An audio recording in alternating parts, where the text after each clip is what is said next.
আমাদের লক্ষ্য হচ্ছে একটি সমৃদ্ধ বাংলাদেশ। আমাদের লক্ষ্য হচ্ছে বাংলাদেশের মানুষের ভাগ্যের পরিবর্তন।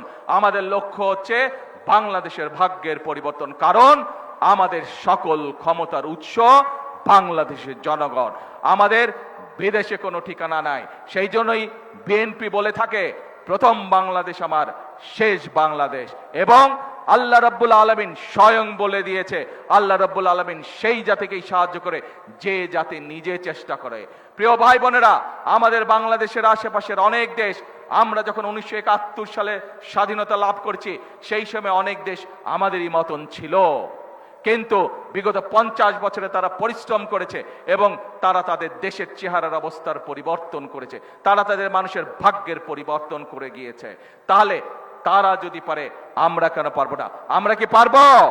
কি ভাই বোনেরা, আমরা দেশের মানুষ, এবার দেশের ভাগ্য পরিবর্তন করতে পারবো? কে পারবো? এই আত্মবিশ্বাস আপনাদের আছে? আত্মবিশ্বাস আছে?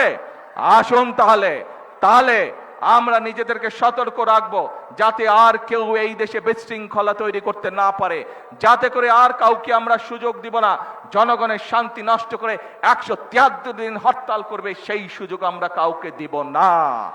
এবং বিভিন্ন রকম জুজিবুরির ভয় দেখিয়ে বাংলাদেশের মানুষকে পিছিয়ে রাখা যাবে না, বাংলাদেশের মানুষকে দাবিয়ে রাখা যাবে না। আজকে এই জনসভার প্রতিশ্রুতি হবে সেই প্রতিশ্রুতি, যেই প্রতিশ্রুতির মাধ্যমে আমরা বাংলাদেশের মানুষের ভাগ্যের পরিবর্তন করতে পারবো। আল্লাহ তাআলা নিজেই বলেছেন, আমি তাদেরই সাহায্য করি যারা নিজেকে সাহায্য করে।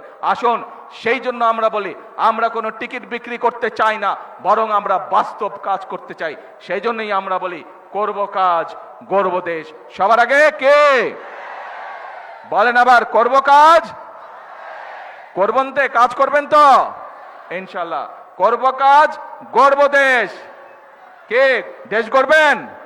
কে কে আছেন আমার সাথে দেশ গড়ার জন্য? কে কে আছেন? আলহামদুলিল্লাহ, হাজার লক্ষ মানুষ দেশ গড়বে। আসুন, আমাদের আজকের এই মিটিং এর প্রতিশ্রুতি হবে, করব কাজ, গড়ব দেশ। সবার আগে বাংলাদেশ, কারণ এই দেশ আপনার, এই দেশ আমার, এই দেশ আমাদের সকলের, সকল বাংলাদেশের।